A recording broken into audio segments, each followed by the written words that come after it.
Hi, welcome to a very special Queer View Mirror, a show about queer people, by queer people, for queer people, and our allies. I'm Scott. And I am Dawn. This is a very special episode, so make sure you tune in. Can you imagine 10 episodes, Scott? 10, I know. We started this process just before the first lockdown back in 2020. And as you can tell, we were doing it by Zoom and had no idea what we were doing. And we've had quite the journey with it. Definitely. So stay tuned. This is Queer View Mirror coming at ya.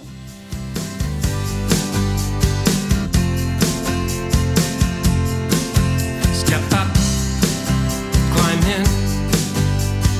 We've been waiting for you. Come on, let's go.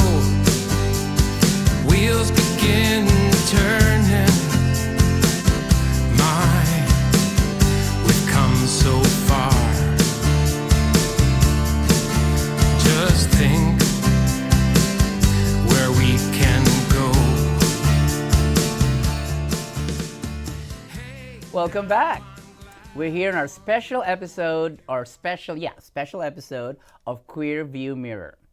And we're going to start off with episode 1, the pilot episode, where we thought it would be clever to actually find a gay pilot. As a young boy, Dean Cella, or now Captain Dean Cella, was very passionate about flying. And that's not exactly what he did. His story is so inspiring to me that even as a young boy, she's still young actually, but he was so focused, he was so determined, and he was so passionate about his course of action or his journey that he actually was able to do it by himself, actually. He worked 3 jobs. It was a fascinating story. What did you think of the interview, Scott? I really liked it. He was authentic and inspiring, like you said. And I love how in the NGPA, the National Gay Pilots Association, here in Canada, actually mentors young people. Oh, yes. They're doing definitely nice, inspiring and groundbreaking work in the aviation industry for the LGBTQ community. So I'll stop talking now and I'll let you watch the clip. And we're thrilled to be here hosting our very first episode, our pilot episode, in fact, featuring a gay pilot. How clever are we? With all that being said, let's go to the interview with Captain Dean Cella. You just like saying captain. Of course. I was lucky, I guess. I always sort of had that vision and direction in my life, and I really wanted to pursue it. And I did. So it goes to say, if you have a dream, follow it. And especially in anything that's a passion. And not to say that it's easy, because it was not easy. There's hardship, there's failure, all of that stuff, rejection. But you just, if it's important to you, you'll go through it, and eventually you'll reach those goals. Now, in relation to our community, the LGBTQ community, so you were 17. Were you out at the time, or were you still somewhat in the closet? That's a great question. It's a very important part of a piece to my story, actually. So I struggled with the being gay. I suppressed it. I didn't accept it, and I pretended to be, to fit into society as a straight person. I actually started dancing, because that's another one of my passions, is dance. And that area of that artistic outlet allowed me to explore a little bit more of myself, which was amazing. So I would say through that, flourished into becoming who I was. But I can say that I'm very myself. I'm authentically myself, and it feels wonderful. And I feel like if you can be your authentic self, you're a much better, happier human being. You're more productive. You're 35 now. Yes, that's right. 35 and singles, no, not ladies. Single, yeah.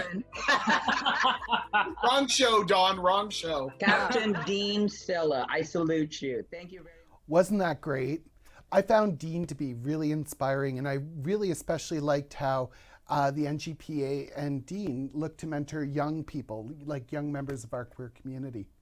Definitely, if I were to sum up the episode into 2 words, I would say inspiring and authentic. So here's a final salute to Captain Dean Cella. Hope to see you again. And for our second episode, we got our law professor from Queen's University, Erin Leblanc, to join us. Erin literally wrote the book on her transition called Stranger in the Mirror, available on Amazon. Erin was a law professor at Queen's University before she retired this year and is now living on a houseboat somewhere in Ontario with her girlfriend. Erin literally schooled us on all things sex and gender. Oh, definitely. Imagine that. A pilot for a pilot episode and a professor to educate us. Let's watch the clip right now. Gender dysphoria, as it's now called, has been around ever since people have walked the earth. I mean, that's just the way it is, because this is something you are born with. It's not something you acquire. It's not something you decide and wake up, oh, you know what, today I think I'm gay, or today I think I'm transgender. No, this is something that people have identified from their early days. There are documented cases, and I know personal examples of young children, 3, 4, 5, 6 years of age, that will constantly tell their parents, Mommy, I'm a boy. I'm not a girl. Mommy, I'm a girl. I feel like a girl. And they totally identify with everything about that gender and not their physical sex assigned at birth. So it starts from a very, very young age and goes up till infinity as far as age goes, right? So it's been around for a long time. It has not been recognized or welcomed by a lot of communities until most recently. So, for example, for me, I knew back when I was fairly young that something wasn't right, but I didn't know what it was. I mean, back then in the days, like, practitioners weren't even up to speed on any of this. So, for example, in my particular instance, when I got into my teens and knew that I just didn't feel right, I wasn't happy in my body, I was confused, but I didn't know how to articulate it because I had no one there to help me to articulate that. So many people of my age, Our age. Okay, our age. So in my instance, I was had work done on me to try and figure out what was going on. So they did like assessments for schizophrenia and multi-personality Well, disorder. to borrow my the words of Scott, wasn't that great? But it was. It was so inspiring, so informative, and so educational. What do you think, Scott? Oh, I could listen to Erin talk all day. She's just so well-versed and so brilliant and knows so much about so many things. Who do we have next, Dawn? For episode 3, we invited the fabulous Robbie Van, who tells her story of how she celebrated her journey to becoming her true, authentic self. What did you think of that one, Scott? I loved it. Robbie is just this powerhouse of emotion and creativity, and she's absolutely brilliant. And fun story, Dawn. Robbie and I have a mutual friend who introduced us, who's an Oscar winner from Hollywood. So, Wow. yeah. So let's go to the fabulous interview right now. Robbie is a transgendered woman who came out late in life. But thanks to fate and her determination, she was able to recreate herself, expressing herself through so many wonderful talents. She's a poet, she's an artist, she's a musician, she's a writer, and overall, she's just too fabulous. If you are queer, you know it and you are not ashamed of it. We set the tone for everyone to be authentic. I came out when I was 57, so that's almost 12 years ago now, and it's been a blessing. All I can say is it has been the most amazing adventure to be myself, because I'm brilliant as me. You're amazing. I went in and I said, I feel like a woman. I have my whole life, and I've been hiding inside this male body, pardon my French, but this horrible male body that I can't stand. I can't stand being the man. I always felt like a woman, and I've been lying my whole life. I can't stand it anymore. And she says, it's lovely to be a woman. Why shouldn't you? I always felt the biggest bigots are the ones that are themselves a little twisted up on the inside and don't know how they're really wired and don't dare look at it. People. Oh, for heaven's sakes, we are spirits. I mean, Exactly, we are. I'm so blessed to have finally had a conversation with God, and I do so every day now. So I'm not religious, but I'm definitely very spiritual. I'm a spark in God's brain. I'm snapping away. I'm getting all this wonderful ambience around me, and I've soaked that all in. I'm so blessed to be able to see. And we have journeys to complete. Mm-hmm. There's a journey to my life. I can see it now that I'm 3/4 of the way through it. So I look back at my life and I go, all these carriages of memories that stretch off into infinity to where I was born. I go, inside each one, there's something special in there. But if you use that for your future, you've learned all those tools, and in the future you can rise to a larger degree. And for God's sakes, just be kind to yourself. Treat yourself with... You know what I especially loved about that interview, Don? That Robbie proves that it's never too late to reinvent yourself, and it's never too late to start over and become your authentic self. That is so true. I can identify the same way because she came out at 57, I came out at 51, and I was a happier person for it. Thank you, Robbie, for the inspiration. In episode 4, we interviewed the Reverend Ralph Carl Wuschke with an inspiring story. He is a Lutheran pastor back in Ontario, and like him, I used to be a pastor myself, and I was deeply involved with religion. And his story proves that it's never too late to become, and it's very important to become your true, authentic self. What did you think, Scott? Oh, absolutely. And, you know, with Ralph Carl's story, too, there's a twist at the end where, you know, he thinks he's on one path and then, well, let's just watch the clip. The way I put it, and it's not original to me, but the church left me. I didn't leave the church. I left in order to come out. You know, they didn't call a gay pastor. Why should they have to kick one out? You know, after the new ELCIC was formed, 2 years later, I was informed by a letter from the Eastern Synod, where I was rostered, that I was being removed from the clergy roster because I was without call. And someone said, well, Ralph, you weren't removed because you were gay. You were removed because you didn't get a call. I said, well, like, why didn't I get a call? Because everyone knew I was gay. Without missing a beat, Mary Hunt said, Ralph, the rejection of the institutional church is the good housekeeping seal of approval on your ministry.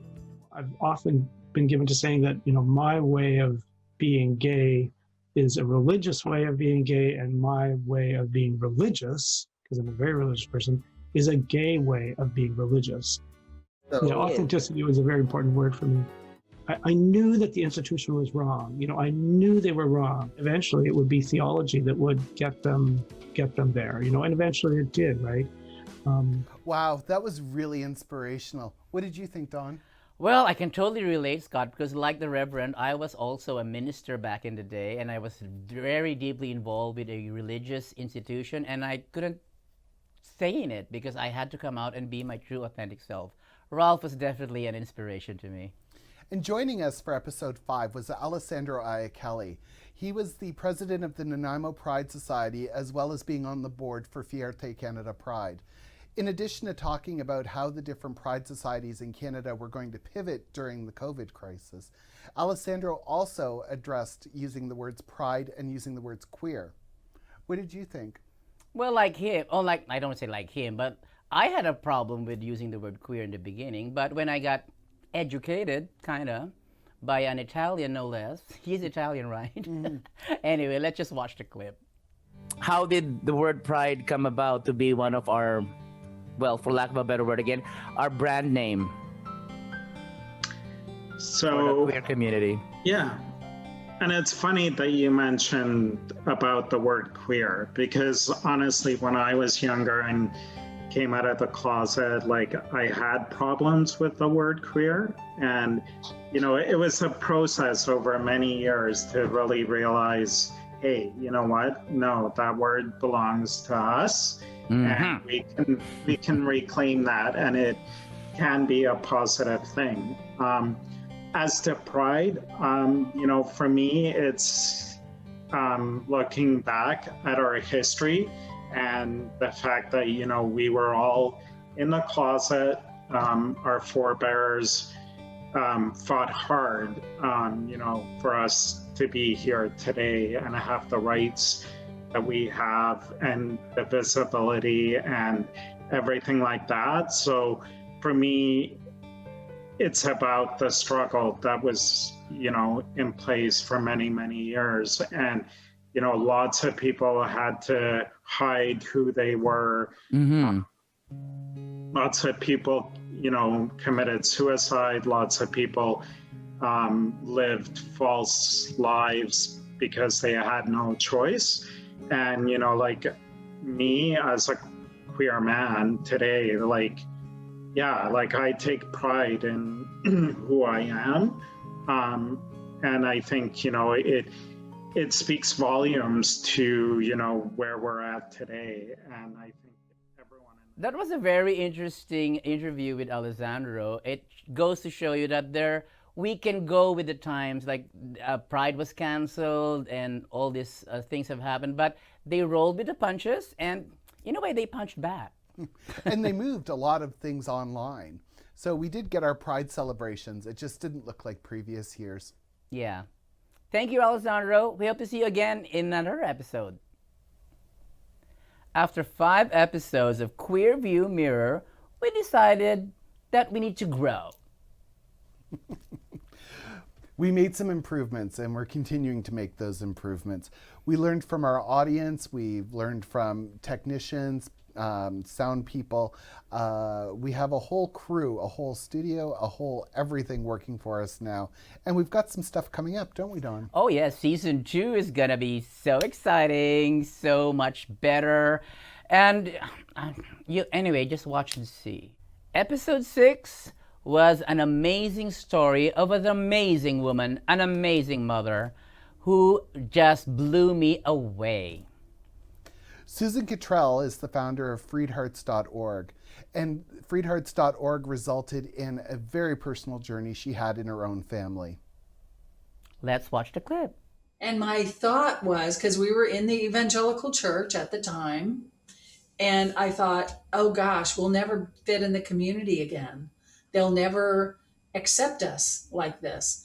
And later on, I thought, that's a real indictment of community, that your first thought is they're going to reject us. And we really deconstructed our faith.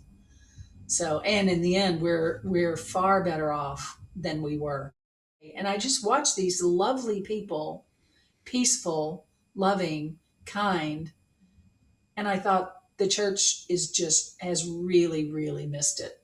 I'm in this 100% because I've just seen the heartache and I want to help people past that because they don't need to be heartbroken. This is not a heartbreaking situation unless people make it into one. Who am I to hold standards for you? That's just how did that come about, So, but I think that was the plumb line for me was it's about love. If Christians would get that, the whole church would look different. There's just so much humanity to work through in this process. And if we could be more steeped and groomed, if the church would use its massive privilege and resources and visibility to groom us to kindness, love, and acceptance, the world would vibrate with the repercussions of that.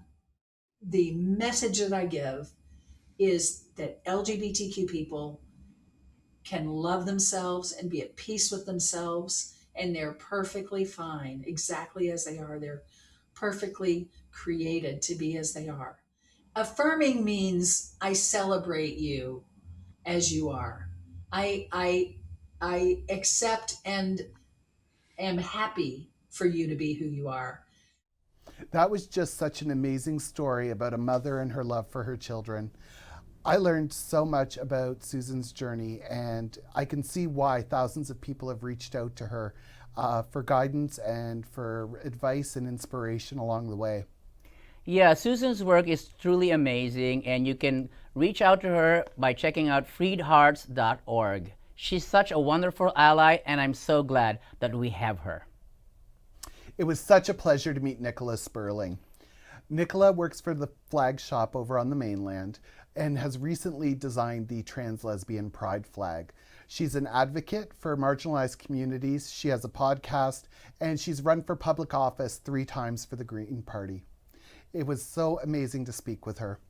Amazing, colorful, and very bold. You just gotta watch the clip. She threatened to sue you at one point. What was that all about? Well, she had a new book coming out, and I had raised concerns around the fact that this new book was coming out, and we knew that she was a transphobe. This was due to her support of Maya Forstater. I can't even remember. I try not to pay too much attention to transphobes. But the essence of it was that she had defended a transphobe. We all knew she was transphobic. My followers did. So I put out a tweet saying, we should keep a close eye on this book because we found out in recent years that J.K. Rowling can't be trusted around children. And my followers all knew exactly what I meant, but the transphobes either didn't know what I meant or were choosing not to, were choosing to pretend that they didn't know what I meant. So they started retweeting me and tagging J.K. Rowling, and somehow it just got to the level where it made it onto her radar. And she responded and said, you might want to rethink that. J.K. Rowling cannot be trusted around children? Is that what you said? Yeah, so basically what I said was, because of her past transphobia, we know that she can't be trusted around children. And so she was— Okay, now let me stop you there though. Like, so what exactly do you mean? Well, so basically what I mean is that transphobia is dangerous to children. And I that, see. Yeah, that is shown just due to the fact that so many trans kids contemplate suicide. And actually, when J.K. Rowling threatened to sue me, there were parents reaching out and telling me that their kids had said, if J.K. Rowling doesn't think I should exist, maybe I shouldn't. And Oh, so wow, it that's has a real scary. impact on children. When they see their favorite author saying all these awful things about them, it has an impact. And that's what I meant. But at the time that I said it, like Scott said, such a pleasure to talk with Nicola Sperling. More power to you, darling. And as Dawn said in an earlier clip, Harry Potter spills the tea. Gotta like it when somebody gets into the face of somebody who's so powerful. Our next guest, Aus Jubair, is the founder of the Aman Project, operating out of Istanbul, Turkey. The Aman Project smuggles queer people out of Northern Africa in the Middle East to where they can find human rights protection in Istanbul, Turkey. Bold, definitely dedicated, and we are so lucky to have Aus Jubair as an ally for the queer community. Let's go to this interview. So I'm the founder and director of the Aman Project. And for your viewers, you can go and check it out. The Aman Project basically advocates for LGBTQ issues in the Middle East and advocates for LGBTQ refugees. How long ago did you start this? So actually, the Aman Project was a shelter, started as a shelter in 2017, and I was the manager of the shelter. Until 2000, we used to provide free housing, food, language classes, medicine and other emergency support and workshops and to LGBTQ refugees. Wow. We hosted like 20 people at the same time. Like we had like a 5-story building, 5 apartments. Wow. And we would give them like a free place to stay for a few months. And the purpose was to support them and help them to learn the language, have some peace of mind so that they can go out, look for jobs, and then hopefully be dependent. To date, the Aman Project has helped over 100 people find safety and basic human rights assistance. We are so thankful for the work that they are doing out there. In our latest interview, we talked to Geraldine Yvonne Mcmanus, a two-spirit Indigenous woman from the Dakota Nations. Such a powerful from disastrous corporations that are destroying land and water. and medicines throughout Turtle Island, which is all of North America. But camps are what Indigenous people are setting up around the country to bring awareness and to help stop or slow down the process of the industrial complex, basically. Standing Rock was one of the largest camps in history of all of North America that was set up. So Standing Rock was monumental for environmental activists in the Indigenous communities.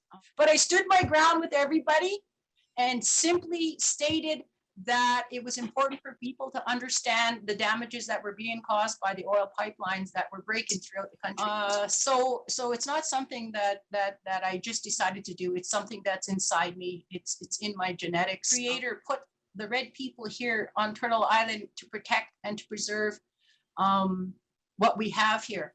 Human beings need to stand up against destructive corporations around the world.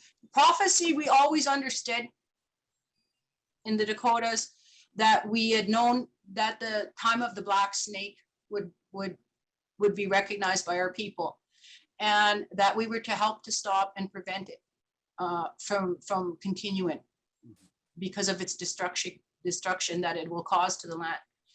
So Indigenous people, we knew about these burial sites, and we knew that children from the residential schools, that our relatives had gone missing and that they were murdered. And I don't think people understand the extent of it. I was talking with my aunt, and she was very abused in the school. And I said to her one day, I said, Auntie, I said, you know what? I said, I understand that that you were abused at these schools. I said, by the white nuns and the white priest. I said, can you imagine how my age group feels? Because they sent those people home, and those people came home back to our communities, and they abused us. What I especially appreciated about Geraldine's episode was at the end that she left us with a message of hope and a message of healing, and a message from her and her people about how we can be better allies to them. I could not agree more, Scott. That is what we need today, and even more so tomorrow and in times to come. Hope, healing, and inspiration. And hopefully, somehow, in Queer View Mirror, we've been able to contribute towards that end. And that's the end of our show for today. Thank you all so much for joining us today, and thank you for joining us over the past year of Season 1. Hard to believe Season 1 is over. And I just remember the day I met Scott saying, we should do a show together. And he came up with this title for the show, Queer View Mirror. I said, I'm not comfortable with the word queer. You got to explain a little bit to me. Well, we won't tell you what titles have ended up on the cutting room floor. But I had no idea when we chose that we were going to be opening the can of worms that we did. Well, can of worms or not, we will continue to be a show about queer people, by queer people, for queer people, and our allies. As always, I am Don. And I'm Scott. See you again on Season 2 of Queer View